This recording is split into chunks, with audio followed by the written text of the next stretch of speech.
ओम श्री गुरु बसवलिंगाय नमः।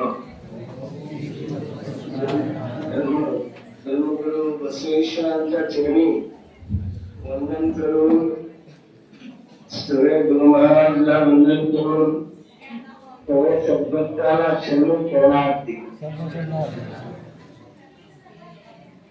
आज हा आनंदाचा दिवस आहे। आमच्या डोळ्याचे ऑपरेशन झाल्यामुळे आम्ही तिथं उपस्थित राहू शकत नाही।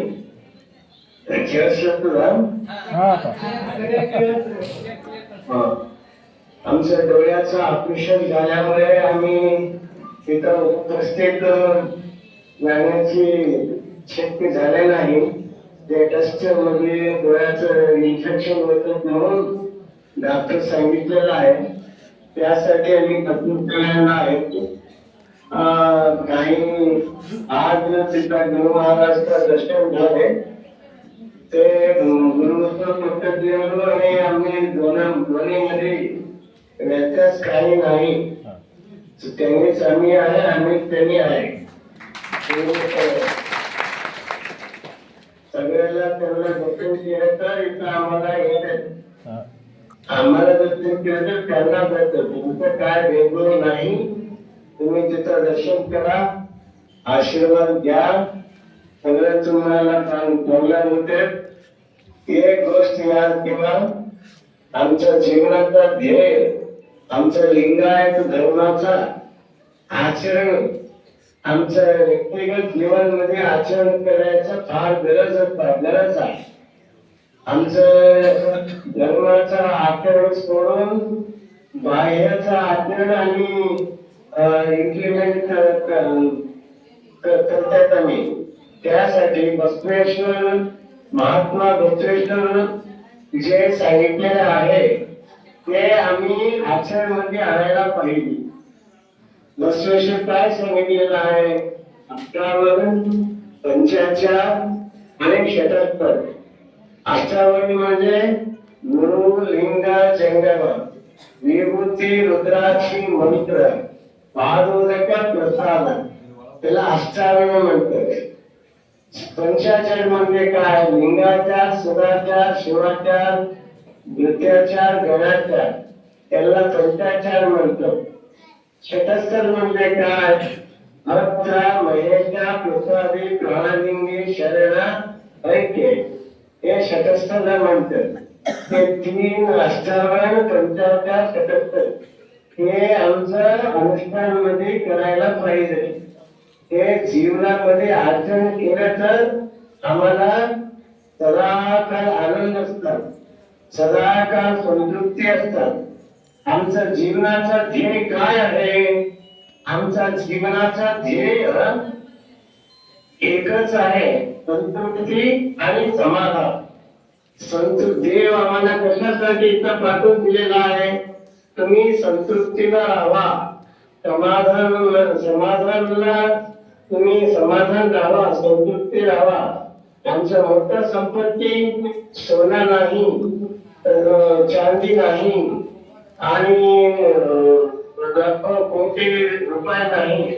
आमचं खरं संपत्ती काय आहे? संतृप्ती आणि समाधान, हेच खरं संपत्ती आहे। हे संतृप्ती आणि समाधान राहण्यासाठी काय करायचं आहे? आम्ही केवळ रोज धर्मगुरु बसवेश्वरांचा स्मरण करायचं, गुरुचा गुरु परम गुरु बसवनाचं स्मरण करायचं आणि त्यांचं वचन पारायण करायचं। तिसरं म्हणजे आम्ही लिंग पूजा करायची। आमचं लिंग पूजा केलं तर आम्हाला चंचल मन आहे, मन इकडे तिकडे चंचल होत। तसं पाणी खाली पडतं, पाणी खायला पडलं तर किती कुठं आहे तिकडे पाणी जातं, वर जात नाही, पाणी खाली जात। ते खाली जायचं वर केल्यासाठी काय करायला पाहिजे? मोटर लावायला पाहिजे, करंट घ्यायला पाहिजे, जे पाईपलाईन करायला पाहिजे, तेव्हा पाणी वर जाते। तसं आमचं मन खाली जायचं, मन वर उठण्यासाठी काय करायचं आहे? वर उठण्यासाठी आम्ही काय करायचं आहे? फक्त आम्ही लिंग पूजा, हे लिंग पूजेच करंट करतात. करंटाचं मोटर चालू केलं तर खाली जायचं पाणी वर निघतं. तसं आम्ही लिंग पूजा केलं तर आमचं मन चंचल होत नाही. हे मन असं आहे, त्याला कसं ट्रेनिंग देतात, तसं मन होत चांगलं होते. ते मनाचं अपेक्षेप्रमाणे आम्ही जायचं नाही. आमचा विवेकाचा अधीन मन राहायला पाहिजे. त्यासाठी हे मनाचा स्थिरासाठी, मनाचा समाधानासाठी, मनाला चांगलं ट्रेनिंग देण्यासाठी रोज लिंग पूजा करायचं हा मोठा काम आहे. आमचं किती काम असले तर रोज एक शांत मनाला बसून एक अर्धा घंटा, एक 15 मिनिट तर मिनिमम लिंग पूजा केले तर आमचं मन आनंद असतात, स्थिर असतात आणि संतृप्ती असतात, समाधान असतं. हे मन समाधान संतृप्ती असण्यासाठी लिंग पूजा दिव्य औषधी आहे. ते लिंग पूजा करा तुम्ही. लिंग पूजा करून आमच्या जीवनाचा मन एकाग्रता करायला पाहिजे. आमचं आनंद आणि समाधान संतृप्ती तर जीवन आम्ही आचरणमध्ये आणायला पाहिजे. आमच्या संसारामध्ये सुख येत्या, दुःख येत्या, थोडं जास्त कमी होत्या, थोडं इकडे तिकडे होत्या. ते इकडे तिकडे झाले तर सुद्धा आम्ही मला काय करायला पाहिजे? सगळं शिवाची इच्छा आहे, देवाची इच्छा आहे, ते परमात्माची इच्छा कसं आहे तसं झालेलं आहे म्हणून आनंद मिळावा. ते असं झालं म्हणून दुःख करायचा गरज नाही. दुःख सगळं देवाला अर्पित. महात्मा बसवेश्वर सांगतात, यांना वामाक्षेम निम्मादय्या, यांना हानिवृद्धी निम्मादय्या, यांना मानप्रमाण निम्मादय्या. बरी काय निमित्ते पुढील संगमदेवा म्हणतात. म्हणजे काय? आमचा मान अपमान प्रॉफिट लॉस सगळं देवाचं त्यांनीवर. तुम्ही आनंदाने राहा. आमचं कर्तव्य करायचं काय आहे? कर्तव्य करायचं. कर्तव्य म्हणजे लोक करायचे नाही. आमचं काय आहे कंपल्सरी करायचं. त्यासाठी आम्ही लिंग पूजा करायचो. आणि दुसरा गोष्ट एक गोष्ट या किंवा सत्संग, शरणाचा संघ, महापुरुषांचा संघ. आम्ही कुठं सत्संग चालतात तिथे एक अर्धा घंटा बसून आम्ही ऐकले तर आमचं जीवनाचा मनाचा कल्मश निघून जात. मनाचा निघून जात. मन हृदय भाव स्वच्छ होतात. सत्संग हा मोठा काम आहे. 12व्या शतकात अनुभव मंडप मध्ये रोज सत्संग चालत होते.